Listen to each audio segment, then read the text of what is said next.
Yeah, it's been really cool though, with the 3-camera setup and bringing this guy on. He's helped out so much. It's especially like with your work, like when something fits, it fits, and there's nothing that can beat that. Totally. I mean, and I think finding the right people is critical, because we have a couple of people, in our marketing that are just amazing. So Jack, for example, is somebody that I'm like, I don't want to say his name too often because I don't want him to be poached. Yes. But he is... I get that. He's so incredible at not only managing, but also, helping people to feel comfortable that haven't spoken in front of a camera before. Yes. Or, it's like you trip up. You're not going to say it perfectly the first time. And so, like I famously have a video where it's like all outtakes of me saying the word fuck. So I love that. It's just, all the different ways you can say it. Right? Yes. Sometimes there's just no better word than that to describe the moment. Of course. So somebody like Jack, he's so good at that. He's so good at like figuring out the angles, getting the shot, and then editing it all. And so we have a team of people who are videographers, and then they edit it as well. But he's like the leader of the group because he can kind of see what needs to be done and help guide them. And, it's when you have those people, and he just kind of like progressed into that role. Like, how some people, they just organically, they just have that leadership quality that comes out, but it's like a quiet leadership. It's not a loud and obnoxious leadership. It's just kind of that. It's by far the best way. Yeah, for sure. Having someone like that on your team, it can transform so many things, and him doing it in such an organic way, it helps any company that has, leaders like that. Because I don't know, I'm not a big believer in, micromanaging. That for someone like me and most people, that's just not the way, we roll. And so to be able to, have someone do their job and not have someone breathe down their neck, but still lead and control whatever they're trying to do, you're going to get such a better outcome in the long run. Totally agree. And I'll add to that most of the times when you put people in positions that they never had that background ever. And it's kind of like, that's the story of Pulp Riot. It's the idea of pirates and mermaids doing things that they've never done before, and how amazing when your mind is freed, you don't have those ceilings. Yes. You don't have the preconceived notions. You don't have the backstory of like, oh, one time I had a company that tried to do this. It's like, you don't have that. You're coming into it with like, yeah, we could totally do that. Let's do that.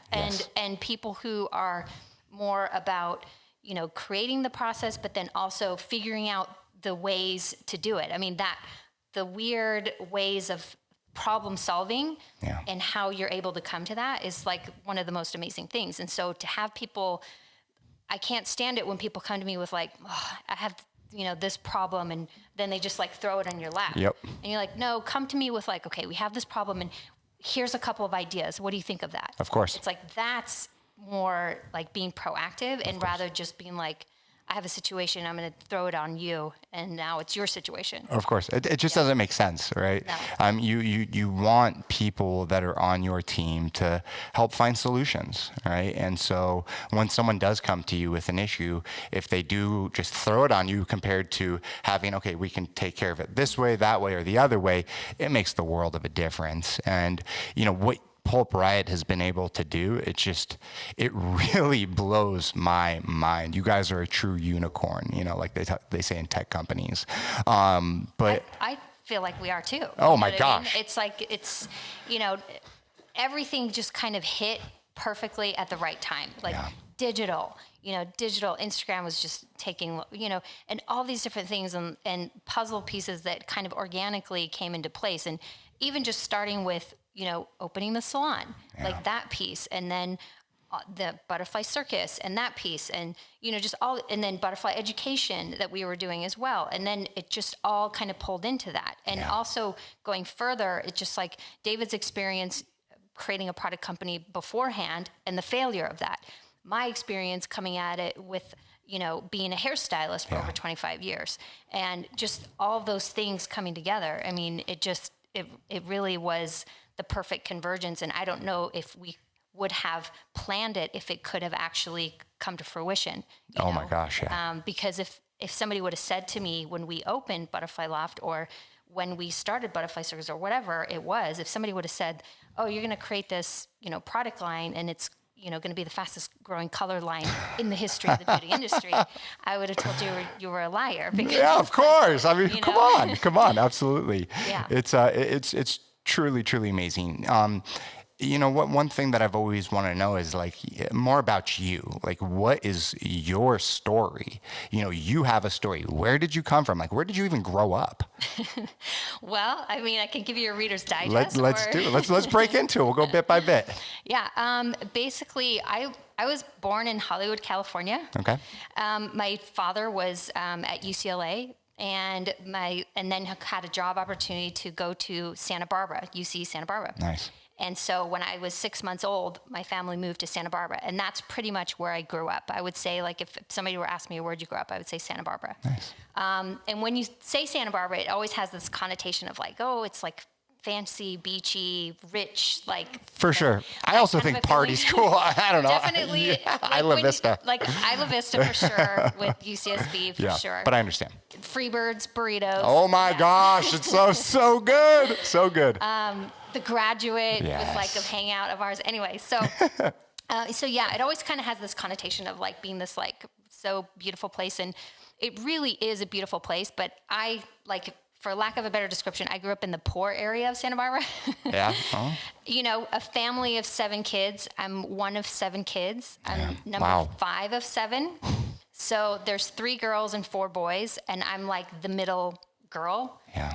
It almost was like 3 separate families because of the age groups. So it was like the first 3, and then the next 3, and then, you know what I mean? Or like the next 2, and then the next 2. So, so I was, kind of that middle child. And so typical middle child fashion, I get hand-me-downs, I have to share a room. Then I get my own room, that kind of stuff. So, it's kind of, I get teased by my older siblings. I know what that's like. I'm a middle child, so I get it. Yeah, I get it. Yeah, so middle child, sometimes you can kind of fly under the radar because you are a middle child. But then, a lot of really great things came out of that. Number one is that I became independent from a very young age. Yes. Because, knowing your own background, it's like you either, like, if you don't stand up for yourself, nobody else is going to.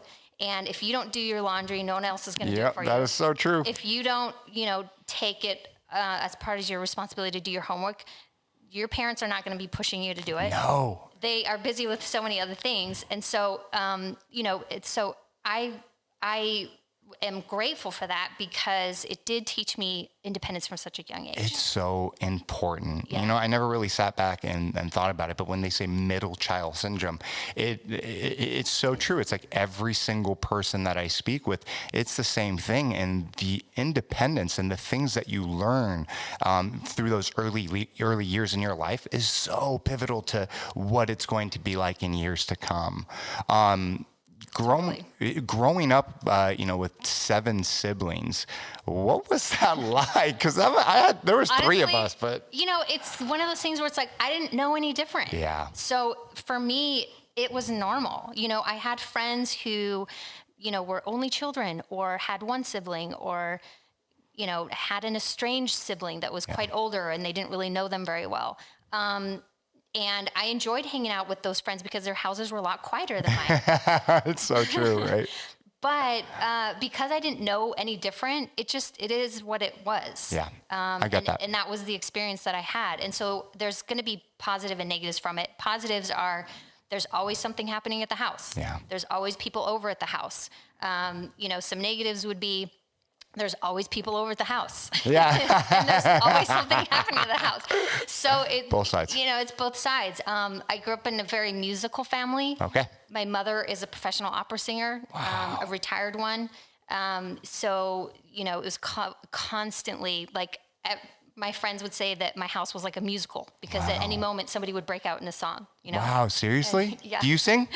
I don't sing well. Okay. Respect. I get that. I sing in the shower. Yes. I sing in the car. Yes. I sing, but I am not a singer. Mm. That's something that I wish that I could have been better at. But you got other things, so yeah. it's definitely fine.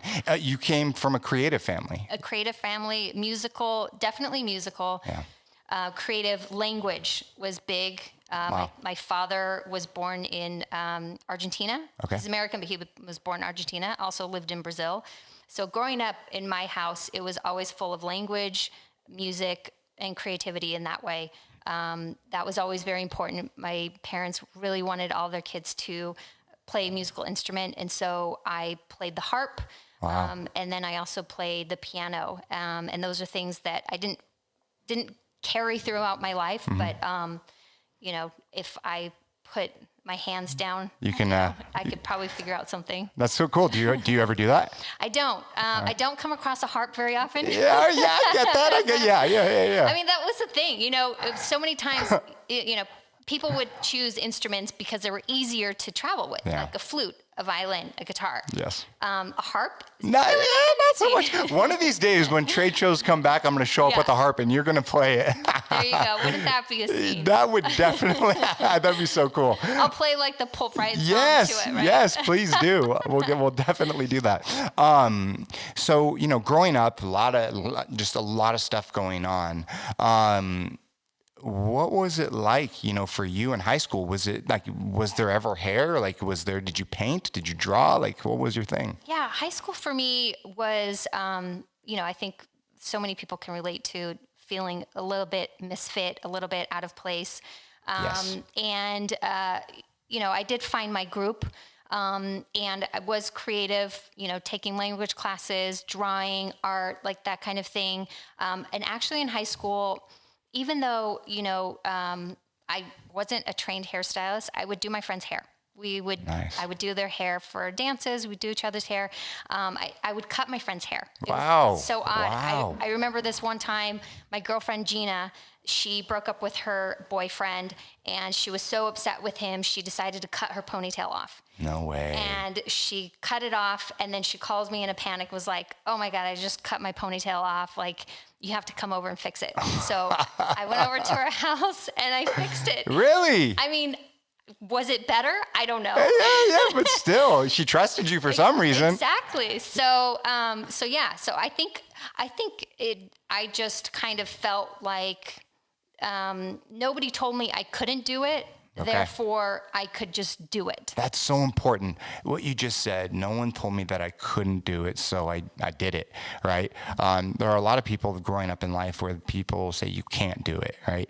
And a lot of times they don't do it. Yes, we do have outliers, right? And we hear those stories from time to time. But it seems like you grew up in a household that didn't tell you couldn't do things? Well, there's definitely rules. I don't want to say that it was just kind of like a house full free for all. Yeah, exactly. I mean, we definitely had a lot of freedoms, and I think that era that I grew up in had more freedoms than today. Yes. But for us, it was like we're out all day and we had to be home by dinner time. Yep. My mom had no idea where we were. We were just out. No cell phone, nothing. Exactly. Nothing. So, so in that sense, there were some more freedoms than there are today. Yeah.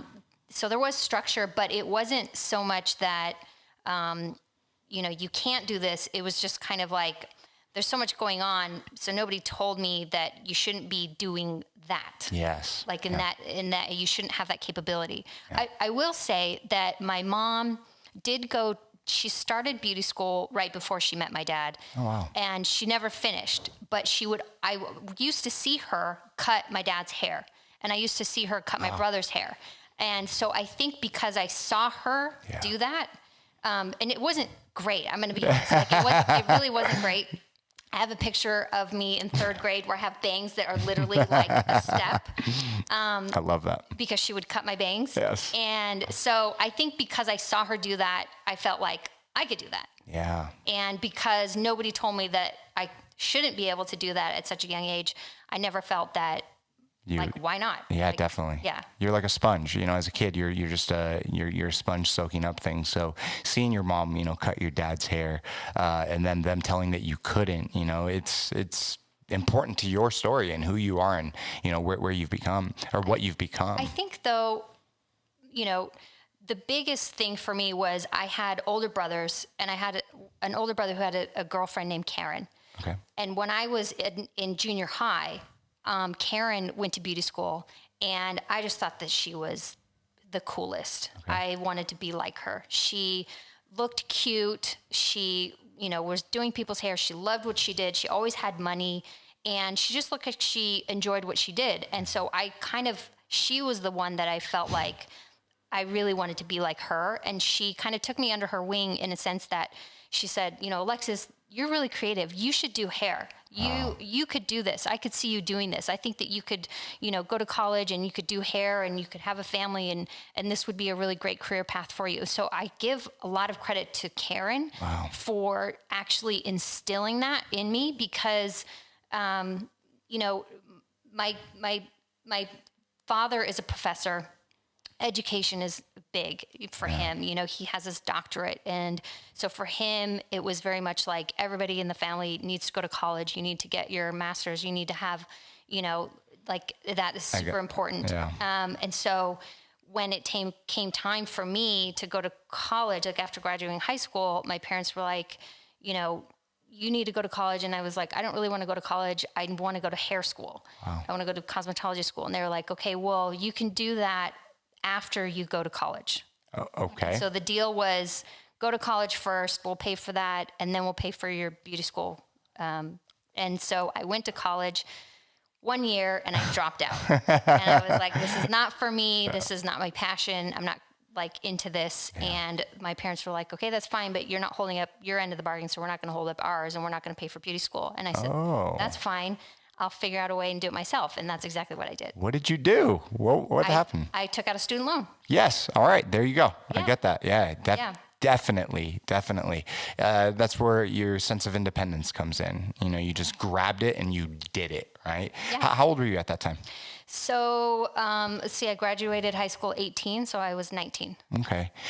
Before we started the podcast, before I go down that rabbit hole, you were talking about when you were younger, you went abroad. I did. Yeah. What is that story? Because we didn't dive deep into it. Yes. What is that? So in high school. Okay. My junior and senior year of high school, my dad's job took us down to Sao Paulo, Brazil.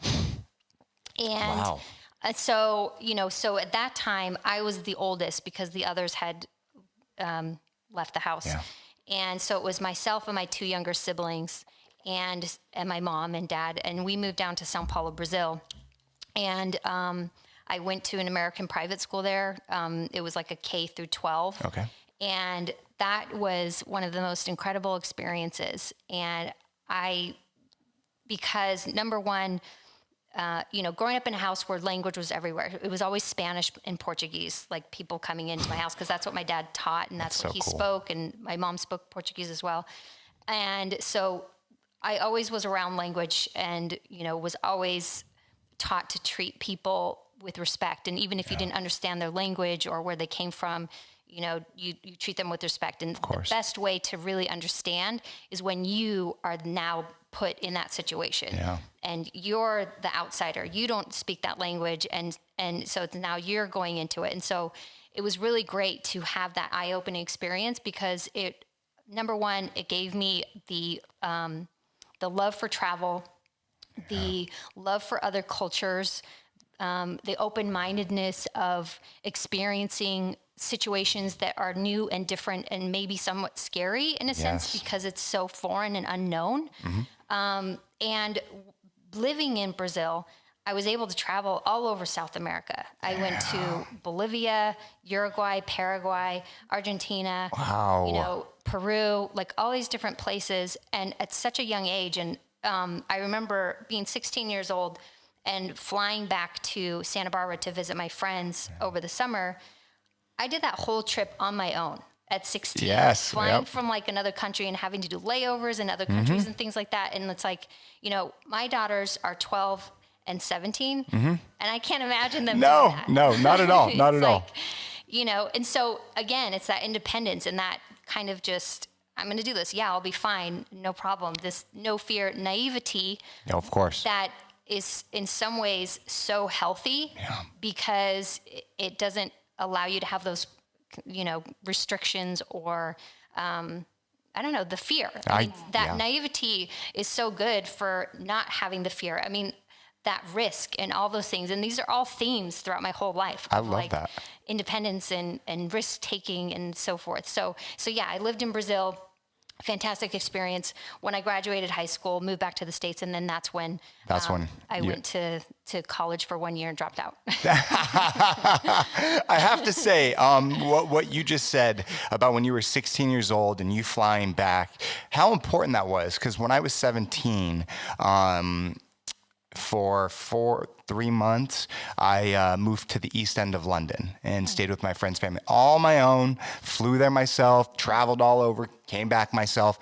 And it was, just for me, looking back at my life, it was such a pivotal moment, that independence to be able to go, I can do this. I can do. But I'm sure at the time you didn't think it was such a big deal. Heck no. And that's the thing. It's like you don't think it's a big deal, therefore it's not a big deal. Yeah. But then you look back and you go, wow, like that really was a big deal. Yes. Well, you have a 12-year-old and a 17-year-old and you're like, I don't know about that. Right. And so I totally get that. Do you think that's because you're a mom now, or is it because times have changed? I think it's a little bit of both. Respect. I think, I tell my daughters all the time, and if you ask them this, they would tell you, I tell them that my number one job is to make you independent, totally,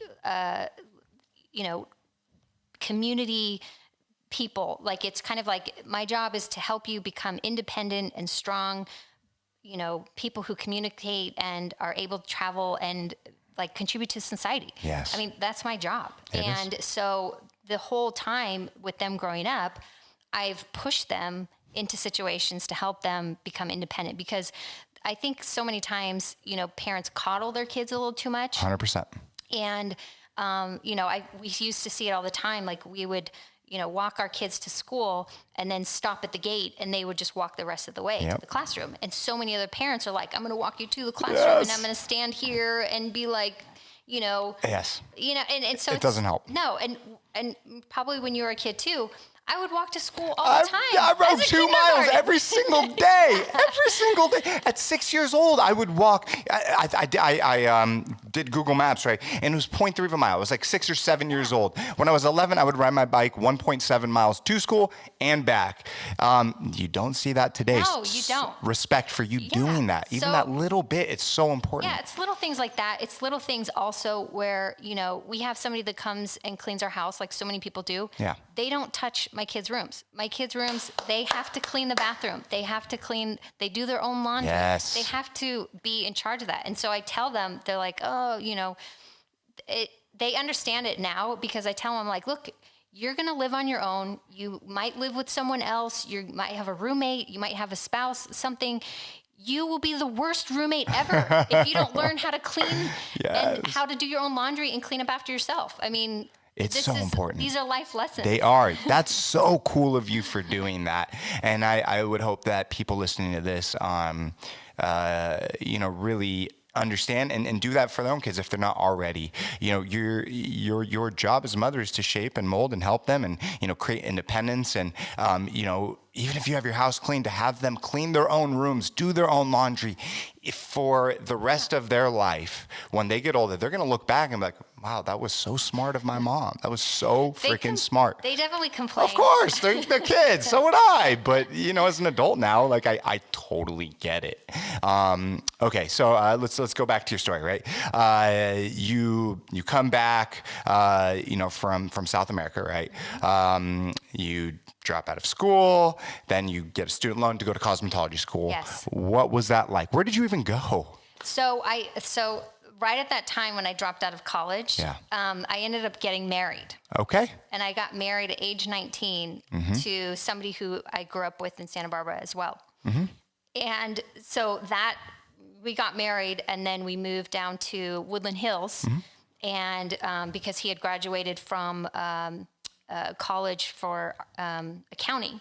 And then he had gotten a job with one of the big firms at that time in Woodland Hills. That's such an area for accounting firms. Yes. And so we moved there. and I went to beauty school there. So I went to Newberry School of Beauty. Yeah. It used to be in the Fallbrook Mall. Okay. That is no longer there. All right. Yeah. That's crazy. Wow. So that's where I went to beauty school. What was that like?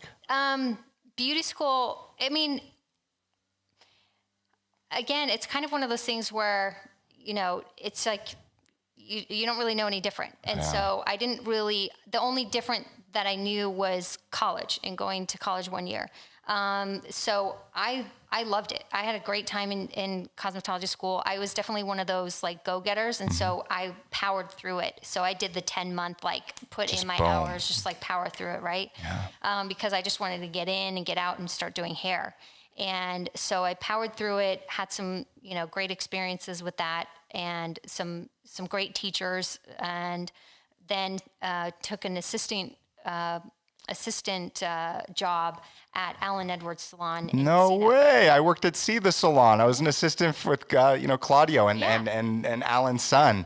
It was Allen Edwards, and then it changed to C, right? That's so crazy. Yeah. Okay. Wow, that's nuts. Going through that experience, how long were you assistant for? I was an assistant for about 10 months. Okay. Because again, You powered through that. Yeah, and I worked with a couple different people, which I think was really fantastic. And the reason why is because working with a couple different people, you get to learn different ways of doing things. And I worked with some very seasoned stylists that have been stylists for many years, had a huge clientele that they had built very respectively.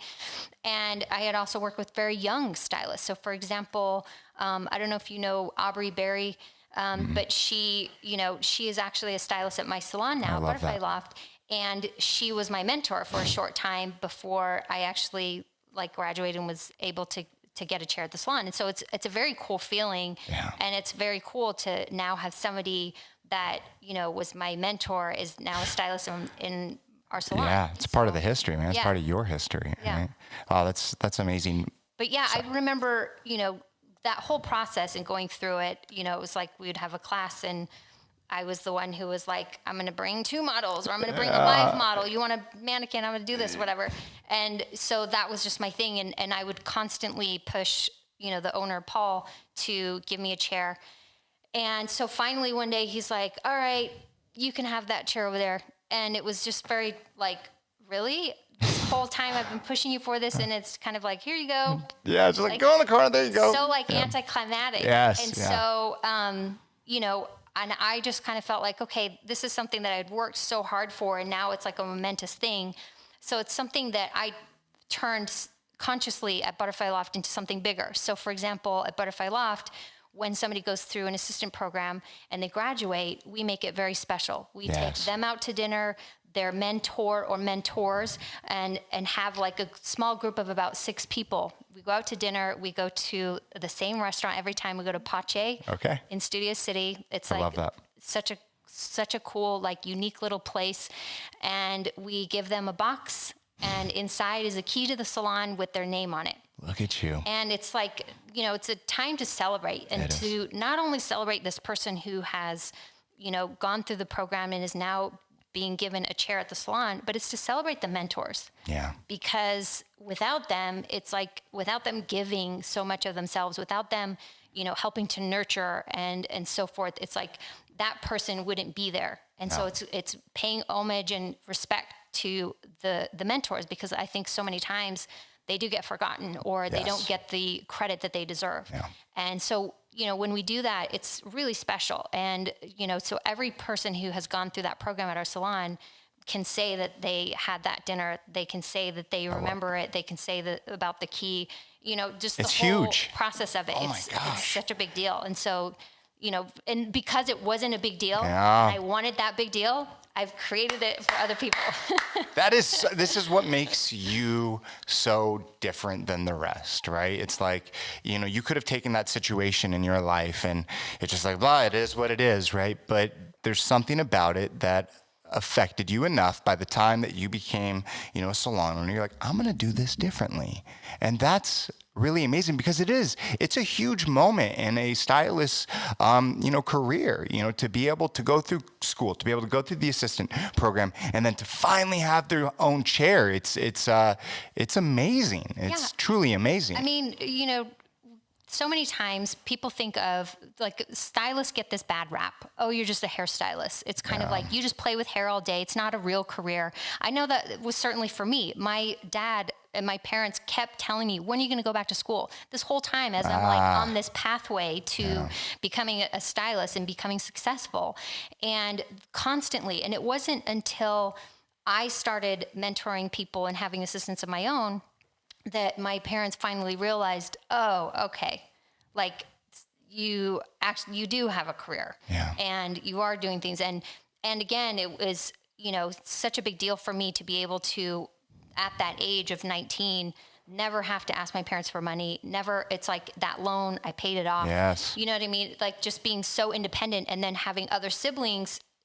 go down these career paths where they did go to college and do these amazing things, but can't say that they were completely independent at age 19 like I was. Yeah. Financially, at least. And so for me, that's a huge sense of pride to be able to say that I came from that, and not once have I ever had to ask my parents for money, because I just was like, I'm just going to grind and I'm going to do this. And so I wanted to be able to, it's kind of like maybe subconsciously creating this small dinner event.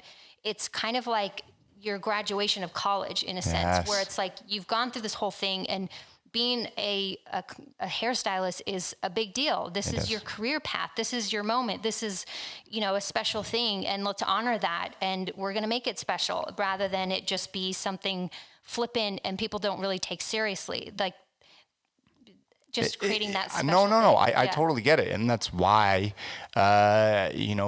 people go to you guys. That's why you have been able to create what you have. Because, a lot of times the little things are forgotten, they're missed, right? But the little things are so freaking important. I tell my wife, I'm like, you don't have to buy me anything. Don't buy me shit, right? But it's like little bits of appreciation that make the world of a difference. I'm like, I tell her, I'm like a dog. You pat me, like you try to give me a treat, but pat me on the back and pet me. Like that's what I want, right? But that's what people in general want, right? It's that little bit. And so you appreciating that individual for completing this, momentous task, right? To, like you said, like graduating college, it's huge, and it makes them appreciate you guys even more. Validation. It is. At the end of the day, it's like human connection. It's like, what do you want? You want to be seen. You want to be heard. You want to be validated. Yeah. And I think really that's what it comes down to. That is. Okay, so let's bring it back to your story, right? So Alan Edwards. You talked a little bit about the marriage. What came next? I mean, what was that next chapter? Yeah, I mean, I worked at Alan Edwards for 13 years. Okay. And building a fantastic clientele of my own, mentoring other stylists and assistants along the way. Towards the end of those 13 years, I was feeling a little, like I want to do something else, but I'm not sure what. And so what I did was I started working 2 days a week at John of Italy's salon in Westlake Village. And so that way it felt like, okay, I'm doing something different. I'm doing the same thing, but I'm kind of doing something different. I get it. So I did that for about 2 years. And during that time, David, I've known David for, I don't know, maybe 25 years or more. Okay, yeah. So David would come to me on occasion and get haircuts. All right. And so he came to me one of those times and said, hey, I have an idea.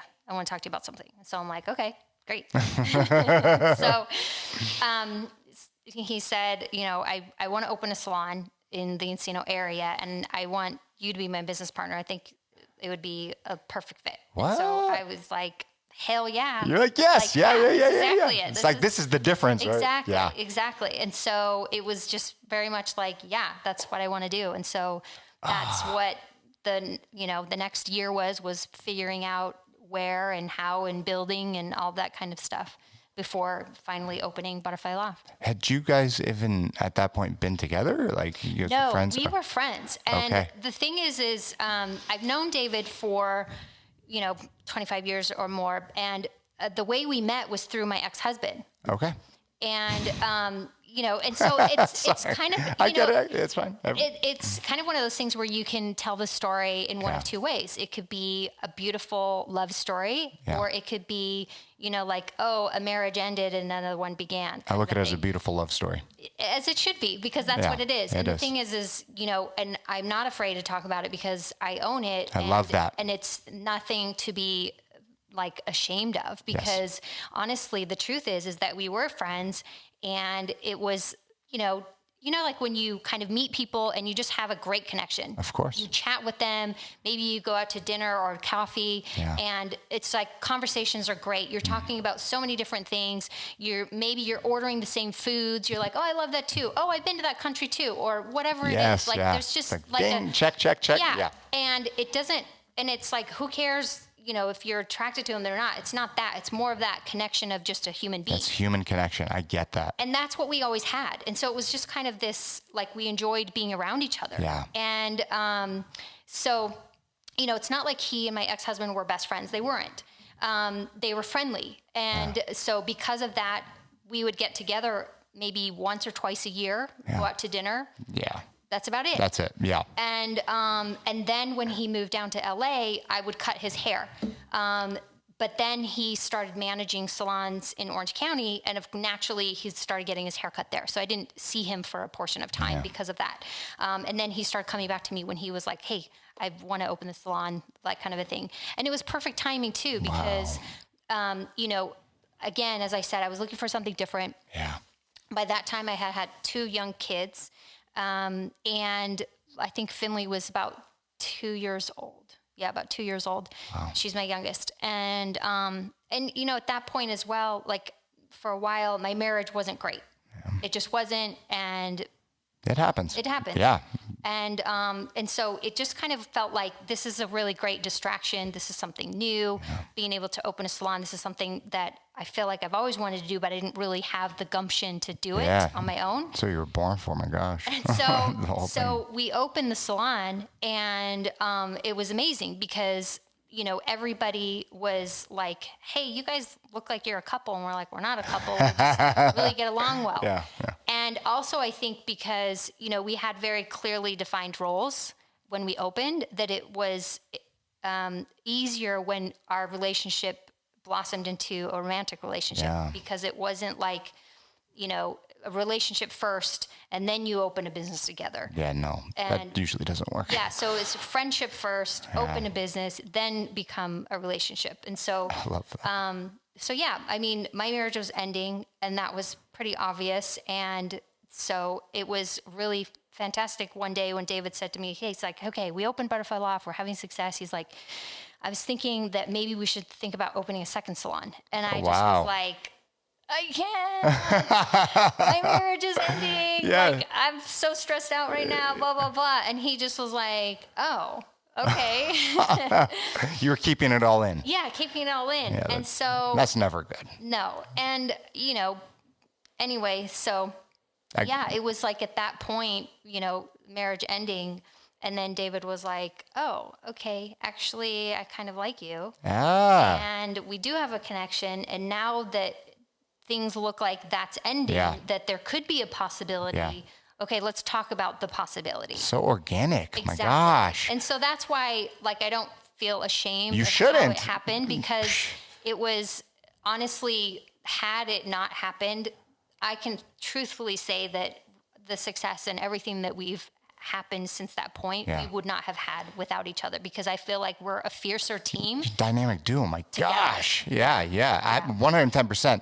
And anyone that thinks differently, they're just hating. And because what you just shared, the bits and pieces of it is very organic and the way it happened. And I know a lot of couples that, that are married, that they could never work together. Oh my God. I would never have been able to work with my husband. No way. But the way it happened, for me, my wife and I, we were friends for, 2-3 years before we even started dating, best friends actually. And that's what has allowed us to be together for so freaking long.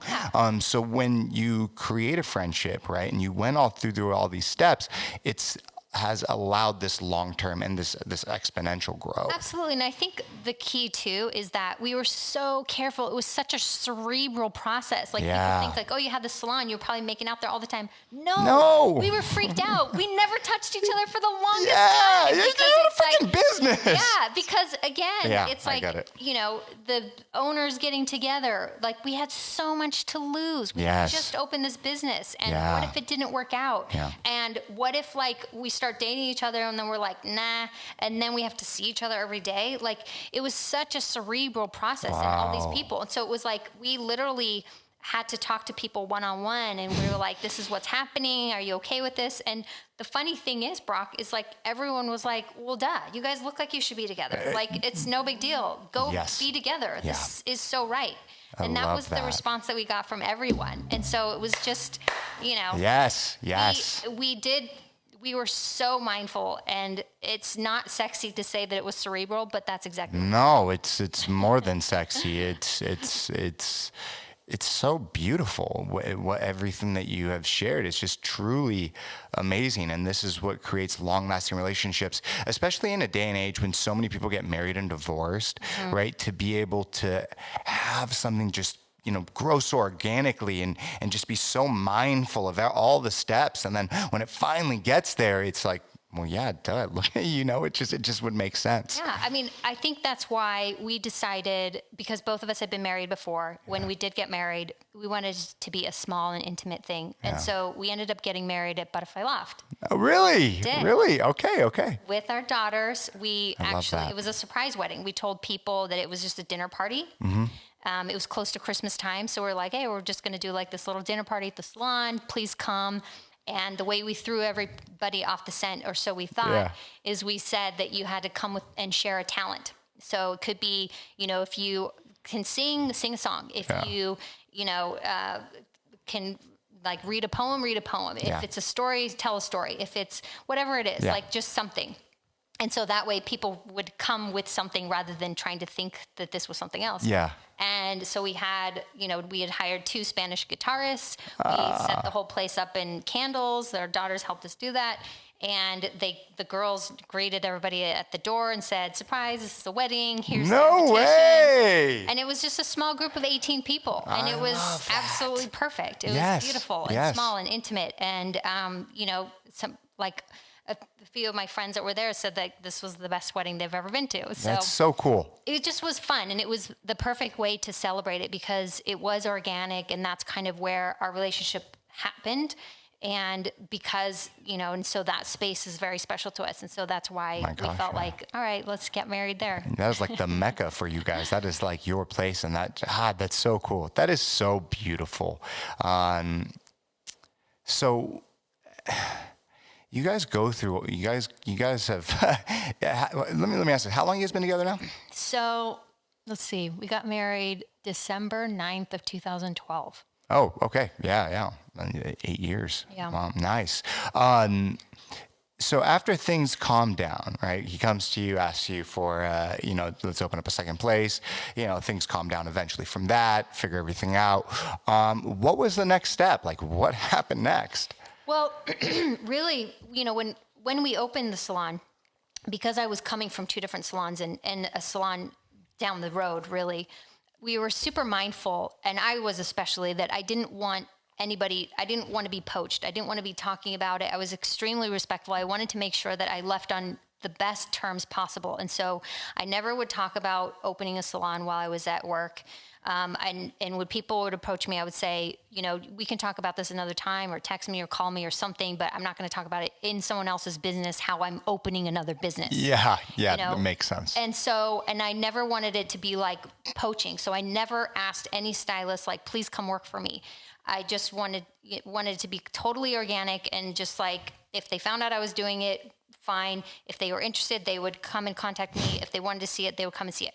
Like, it was just like that. And that's exactly what happened. So people started coming in, and, it was pretty outlandish for us to build such a big space, so many chairs, and we filled it very quickly. Most businesses, when you open, it's like you're not going to have any kind of a profit after 1 to 2 years is when you're really going to have that profit. At the beginning, you shouldn't. the first month was the only month that we didn't have a profit. And ever since then we have. And it's like one of those things where just like, it doesn't make sense. Unicorn. Like, it shouldn't make sense. But I think a lot of it has to do with, integrity in the way that you do things. And so many times, you're going to have haters everywhere. Of course. It's just part of it. Yeah. Just the law of attraction and the law of for everything good has to have an opposite. Of course. So it's just always going to be there. And so I have always felt that, you always do the right thing. And you put your best intentions and that in the end, if there's only going to be any haters, it's like, it is what it is. It is. And it's like, as long as you know within your heart that you're doing things the right way, that's all that matters. No, and that's all that should matter. People that hate for no reason, screw them, just let them be, and, for you, it's just like everything that you have shared up to this point, it's like so organic and you've been so smart about it. It's truly amazing. How much did, before, Pulp Riot, right? How much did social media play into all of this? Well, this is a great question. Social media really didn't come onto the scene until about a year after we opened Butterfly Loft. Okay. So we, cruising along, opening Butterfly Loft, and right at the beginning, we always wanted it to be a place for education. Yeah. And so every month we would have educational classes, and we were always just kind of doing it in-house, and we would invite people from the LA area, stylists. And when we did that, a lot of stylists were like, hey, do you have an open chair? Let's talk about this. I would really love to be here. And so that's another way that we organically grew. Yeah. But with social media about a year later is when, not only were we just, microcosm, with just LA, it then became global, like the whole world. And it was just this kind of little tiny thing to this giant thing. So, yeah. And, part of that is, we're going down this path and we're doing everything fantastic. We're doing everything right. But again, some people just weren't satisfied. And so we had 9 people get up and leave the salon to go to the salon suites that were opening down the road. Yep. And, we were upset over it because we're like, oh my gosh, we're doing everything right. We're doing these education classes. We're doing this. And we're like, what is it? And so then we decided, you know what? We're going to expand and build our own salon suites. And so smart. Even though it's like a moment of feeling like defeat, we kind of flipped it and we're like, nope, we're going to use this as fuel and we're going to build it and we're going to build it better and we're going to build it faster. Wow. And we did. And as soon as we built those, we built 7 of them and, we had people come over and one of them was Larissa Love. Yeah. And, she, to her credit, she really helped us see the power of social media. Yes. And that was a gift. That's huge. And because of that, it just got bigger and bigger. Yeah. And so we had the salon and we expanded it after a year. A year later, we expanded again to the bungalows. And a year later, we expanded again. So overall, we had about 10,000 square feet. Holy shit. That's insane. And 70 Who stylists. does that? That's, oh my gosh. How many stylists started out in the beginning? 26. First off, you started out with 26 stylists. Yeah. That was your... And 26 is a giant salon. That's huge. That's your first. That was your first. I know. It's ridiculous. Wow. But again, so it's cool. just kind of this idea of, let's use the fuel and create and grow bigger and just seeing how salon suites kind of took off and really what is it that's so appealing? There's so many different things that are appealing about it. And we knew that this is not going away. And so let's figure out a way to adapt. Yeah. And so we did. It's so important. So many people can get just really stuck. They don't want to change. They have a business. They're just not up for change, right? And they're just kind of like this. But you guys, it's just like doot, doot, doot, and just continue to just branch out. And just kind of following the path organically. So it was expanding. We started Butterfly Circus, which was completely innovative and taking a way of kind of how do you monetize this digital? How do you do this and that, and then just, continually going. And I think, we talk about it all the time, the spiral staircase, where it's just kind of like, you don't know where it's going, and you just trust in taking those steps. Yeah. And those steps just kind of lead you on a path that is like amazing. It's to an extraordinary life and a career, rather than staying stuck on the same step forever for fear, you know?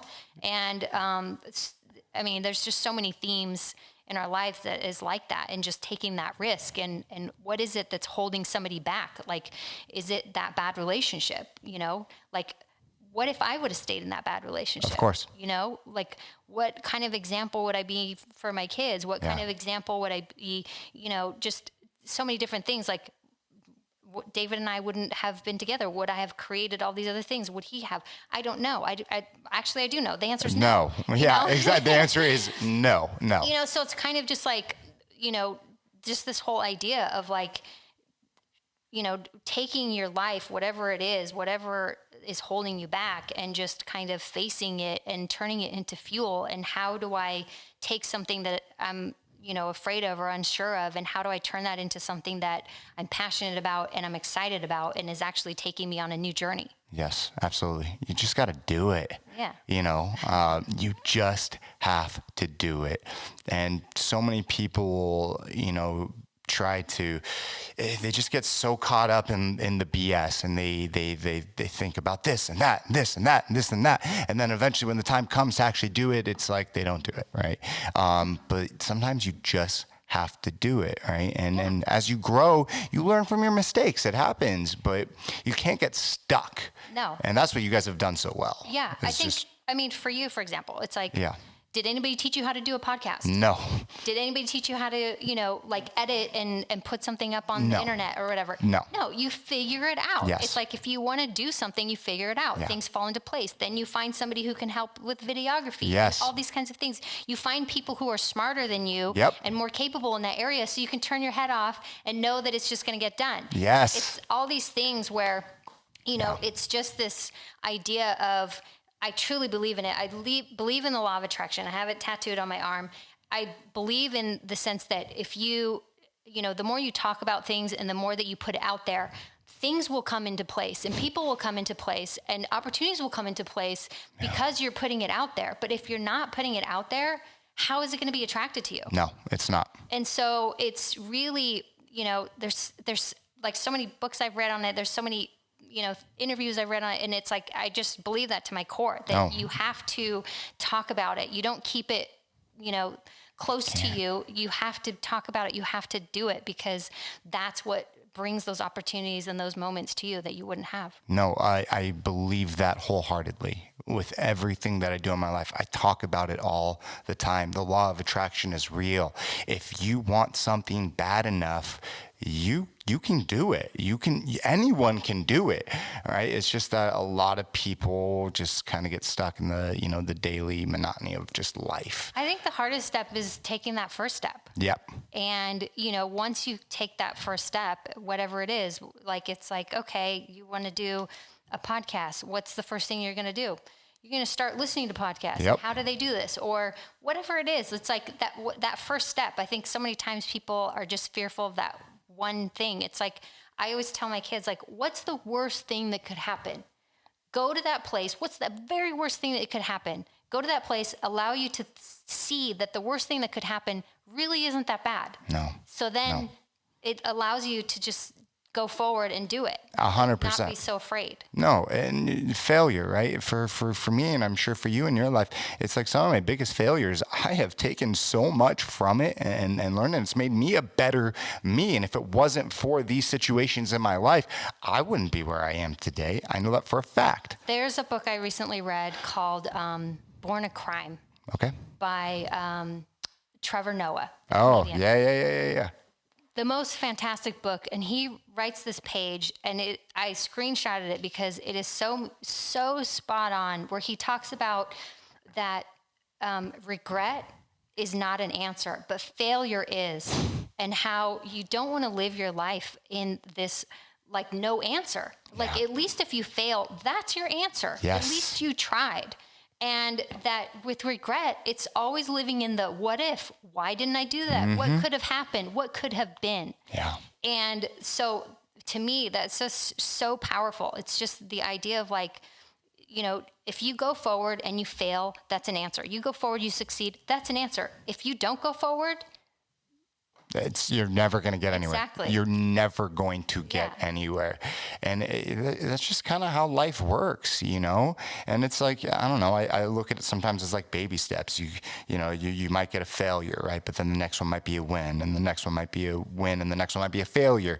But it's just kind of like a snowball. Once you start getting enough wins and you're doing it right, it's just like you're checking that, you're like, whoa, I can really do this. And so then you're willing to do more and more and more and more.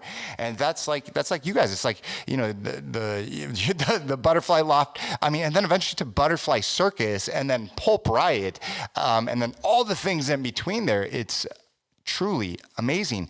And I want to bring it back to your story again. It's like, what happened? Like, first off, for Butterfly Circus, did you guys consciously think about that? Were you like, okay, we're going to do this. We're going to get these amazing educators and we're going to put it out? It's one of those things again where, you know, David's exercising one afternoon and he's allowing his mind to wander. And he's like, look, I just had this idea. What if we took all these different people who are creating things in kind of this underground of the beauty industry, and what if we took them all and put them together to do this educational event? And, you know, we put them on stage to do something for 30 minutes. Anybody can do something for 30 minutes. It doesn't have to be fantastic. It's just kind of setting them up in the stage. And then at the end, it's like everybody can come together and you see the finished look. And so it was just like, yeah, that's an awesome idea. And so for all these people, it was pretty much one of their first times ever educating. I love that. But again, it's kind of putting people in a position where it's okay if it's not the most amazing at this moment, because it's only 30 minutes. Yes. And then we move on. Of course. And also just this whole, you know, and like that was always a big joke. Like in opening it, it's like, hey, this is how it's going to go. If this person sucks for 30 minutes, it's okay. The next one might be fantastic.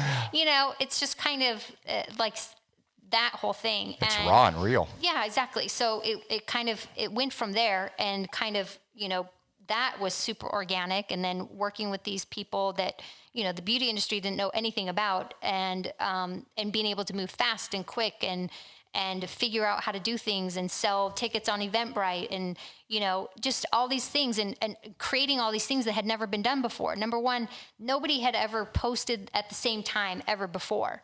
No. You know, nobody had ever sold tickets to something on Eventbrite. Nobody had ever put a format where people teach classes 30 minutes, you know, and then for after the full, you get a whole 3-hour thing. Instead of listening to one person, you listen to like 6 different people. Yes. And be able to see that. Like, these were such like total innovations that were never done in the beauty industry. No. And now everybody just kind of takes it for granted. It is. Yeah. And it's really cool to have, like, to think back and go, wow, that was something that we created that had never been done before. And through that, you know, it was going for about a year before we were like, you know what, we should, you know, we have this kind of digital momentum. We have a kick-ass salon here in Los Angeles that's getting a lot of attention as well for having amazing stylists, and people walk in, you know, and then leave as mermaids. And so we're like, why don't we create a product company and utilize all of this and use our skills and background and everything to create better products, to create better packaging, to create, you know, all these things. And so that's exactly what we did. And so it was like on a Thanksgiving day that David and I were at Butterfly Loft using other products to create the colors that we wanted. Wow. And just putting that all together. And again, it's this whole law of attraction. It's like, you know, I had never started a product company before. David had, but it was styling. Yeah. And so it was like figuring out, like, okay, let's find a lab. Let's find people who are smarter than us. Let's be able to talk about, like, this is the tonality we want. This is the consistency we want. This is the smell we want. This is what we don't want in it. Like, all these different things, and knowing from a stylist perspective, like, viscosity is everything. Yeah. You know, like fade is everything. Yes. You know, like all these different things, like packaging is everything. And before, all of these products were considered technical products. And so they were in the back bar, like not out forward facing for people to see. And what an innovation with that. Yes. Like every product, you used to just have a sticker on it that told you what the color was inside.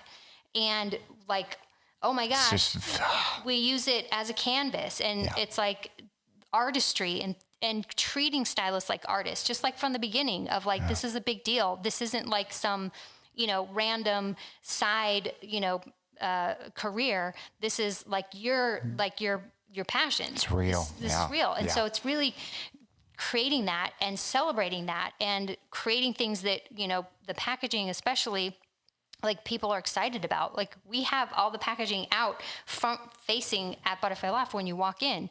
And yes, it is a professional product, but it's so beautiful and it gets people talking. It gets clients saying like, what's that? Oh, I love that color. Could I wear that color?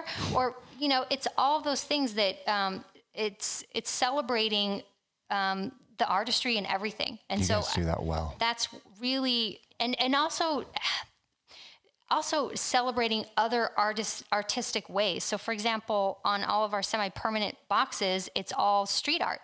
If you look closely, it's on a brick wall. It looks like street art. That's a form of artistry, Huge. And then on Faction 8, it's tattoo work. Yes. Done by our tattoo artists that, all of our work. I mean, that's another form of artistry. It's like skin is the canvas, the wall is the canvas, hair is the canvas. It's all these different things that, and just celebrating that. And so, again, starting another trend, and all of a sudden you see these other companies changing all their packaging. Doing the same thing, respecting the artist, and then all of a sudden everyone's doing it now. From the time you guys thought about that Thanksgiving, right? Thought about Pulp Riot to the launch, how long was it? If you can talk about it. Yeah, it was, I would say, probably about a year. Wow. A year from like actually formulating, creating the packaging, getting the money, and then hitting launch, 3, 2, 1 launch. What did that feel like the day you launched? It was exhilarating. Yeah. It was kind of all of these emotions in one because, again, it's kind of like, you're excited about it. You know that this is like blood, sweat, and tears, but is everyone else going to receive it the same way? It's scary. And it is scary. And I think again, naivety is a really great thing. Yeah, it is. It is. It is. So many things in your life have these constant themes, like you said in the beginning. Yeah, it's these big companies. Knowing, like being part of one now, which, we're so fortunate to be part of L'Oreal, but being part of it, it's like now I see like how many things have to get done in order to do something.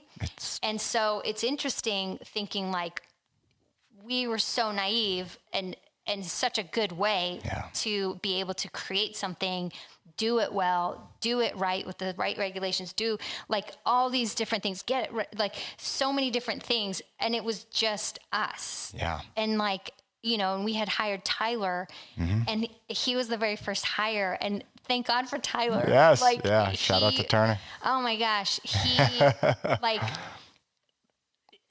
thankfully with his own naivety and like leaving a paid job and coming on board with us. But, Tyler, again, it's just kind of like it's putting somebody in place who had never done this. Yep. And he is like one of those people who he will figure it out. Yep.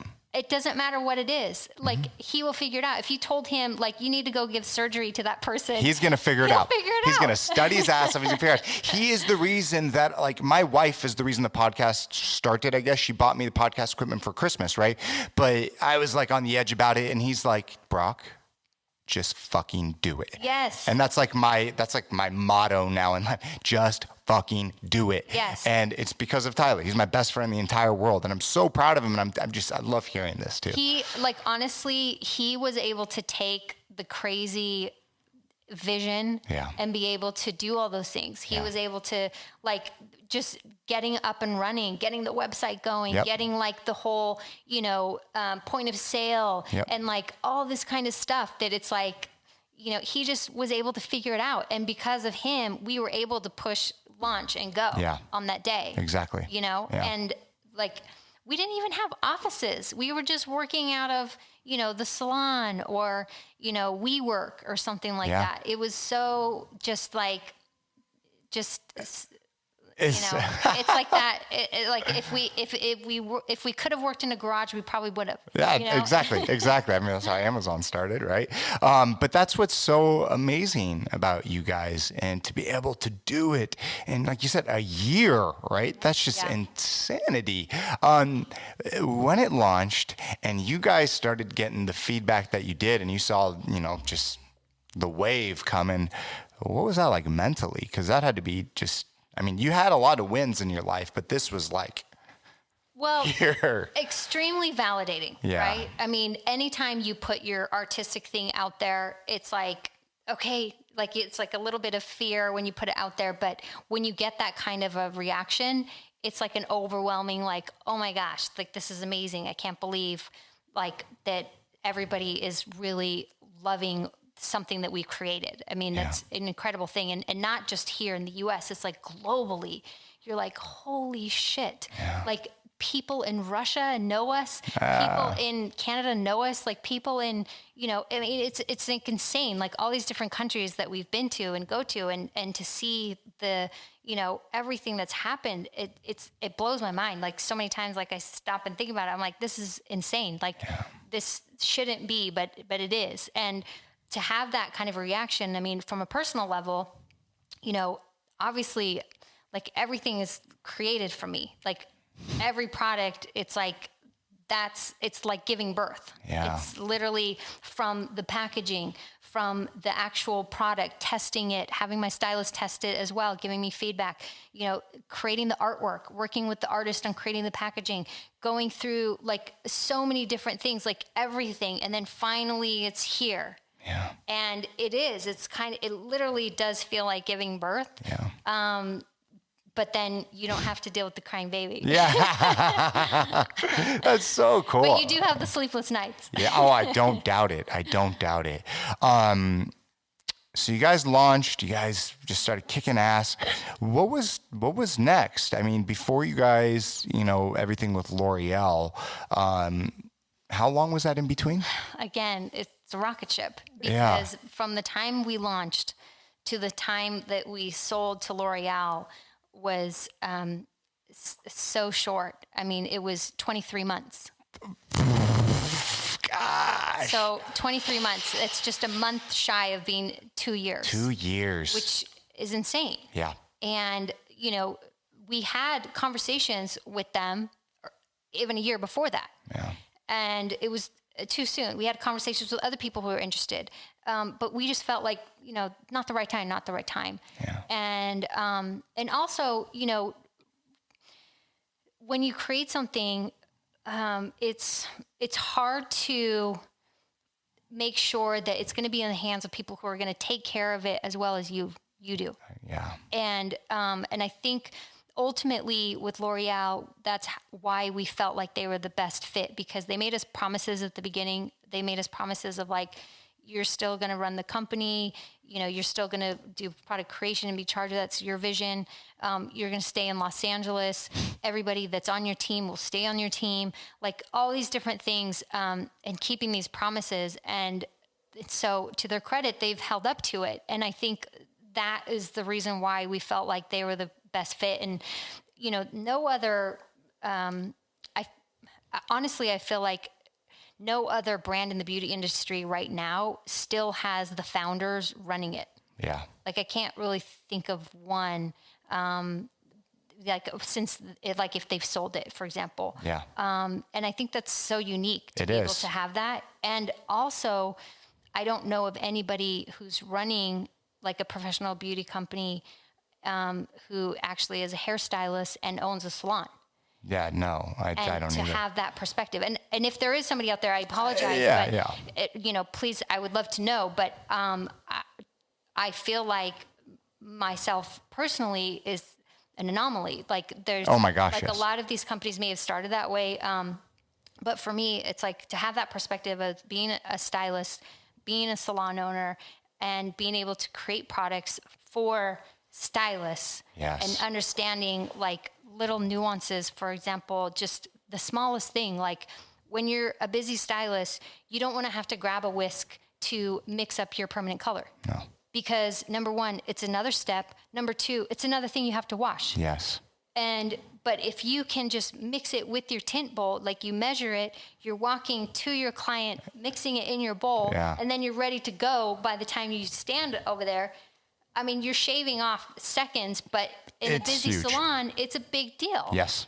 And so for me, like having that and understanding that, and like, you know, I don't want to have to do those extra steps. And I'm sure I'm not the only one. Of course. And just little things like that. Or, you know, when creating a semi-permanent color, it's like, I hate how these, you know, fade in the hair. Like, why is this color fading to like this weird orange? Like, and, you know, and also like when I apply it, you know, why are my thumbs so tired? Like, and why do I have to do all these extra things? It's like, it should be simpler. And so just, you know, just having that perspective, and then also being able to like get feedback as well from the stylist at the salon. I mean, it's like, it's so important. That's the magic. I feel like that's the magic of being able to have 0 degrees of separation between those creating the products and those using it. And so, you know, it's like, who else? I mean, it's just kind of a weird thing. Like, I am a stylist. I own a salon. I am literally buying my own product from Salon Centric every week. Crazy. That's so crazy. That's so crazy. Like, you know, I mean, we have probably one of the very biggest accounts, but it's just so funny. Like, we are literally buying it and using it in the salon. But so, you guys sold, right? And there was all these stipulations in 23 months.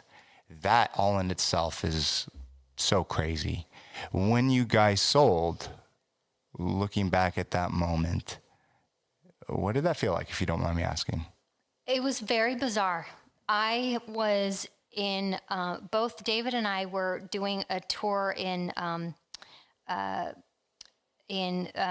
Sweden, Finland, and that whole area of Scandinavia. Nice. And we had 3 stylists with us. It was Amanda Harsh, Sam Daly, and Casey O'Hara. And we were doing this tour, and we were at the very end, and so we couldn't both fly back, and so we decided to divide and conquer. Okay. So David flew back to LA. I stayed on to finish the final tour in Sweden, and we went through the whole process, and then it comes down to, okay, the final step is a phone call. And the phone call is David and myself on it, plus a couple of people at L'Oreal. It's kind of funny because there's a lot of Davids. There's David, my husband, there's David Greenberg, and there's like all these Davids. Yeah. So like all the Davids are on the call. And calling all the Davids. Exactly. So I'm in Sweden, I'm on the call. He's in Los Angeles, New York, and France. And so everybody's on the call, and it's the weirdest thing. So somebody on the other line, she goes, David Thurston, you know, do you release? He's like, yeah, I release. Like, he's kind of like, nobody preps you for that moment. Like, what are you supposed to say? Yeah. So then he's like, yeah, I release, like, meaning like relinquish the company. Like, this is the final step. And then David Greenberg's on the other side, and she says, David Greenberg, do you release? And he's like, yes, I release. And so that means like, okay, now like it's officially, that's the official handoff. Wow. And then it was like, okay, congratulations, you guys. That's it. Great. Click. And I was just like, what just happened?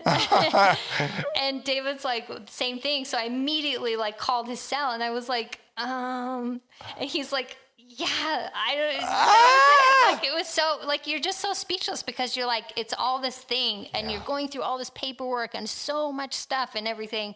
And then at the very end, it's like, do you release? Yeah. Do you release? Yeah. Okay, thanks. It's like the time when you became a, you know, when you went from an assistant to a stylist, right? It's just like.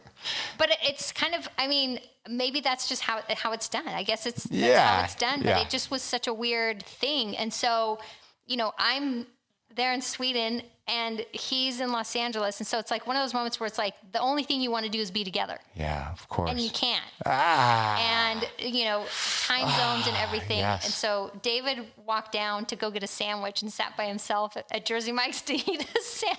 That must have been the longest sandwich of his life. And then, love that. just finish off, being in Sweden. And thank God, I had, Casey and Amanda and Sam there. And Casey and Amanda and I, celebrated with drinks. Good. Looking into the Swedish sky, just saying like, what an amazing ride. And it's not over. No, it's not. Like, it's still going, but what an incredible moment. You guys could have walked away. You guys could have walked away. You could have walked away from the hair industry. You could have done whatever you wanted, but you guys decided to stay. And that's amazing. Yeah. That's really amazing.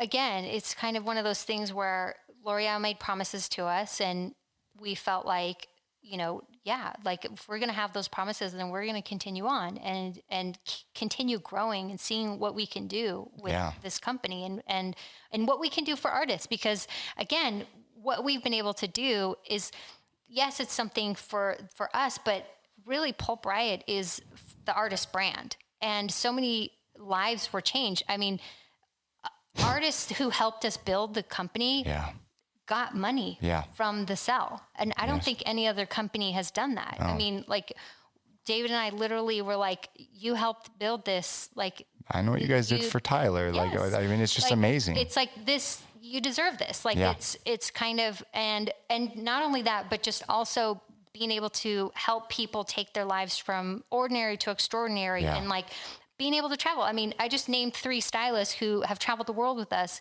and, have been able to earn money by doing that and have experiences they would have never had without it. And, Sam Daly, for example, she has been able to open a salon and been able to do all these things and have this family of stylists that she's now mentoring and cultivating and because of Pulp Riot and what we were able to do. It's like now she's being able to do these amazing things as well. I mean, Casey, she moved from Smallville, East Coast. Yes. And with like one stoplight and, moved out here to Los Angeles, and has become such an integral part of Pulp Riot and Butterfly Loft and being able to, create products and educate and help to mentor other stylists and help to, do things that are incredible. Doug Theo Harris and Stevie Theo Harris, again, 2 other people that, moved across their whole family across the States here to Los Angeles to,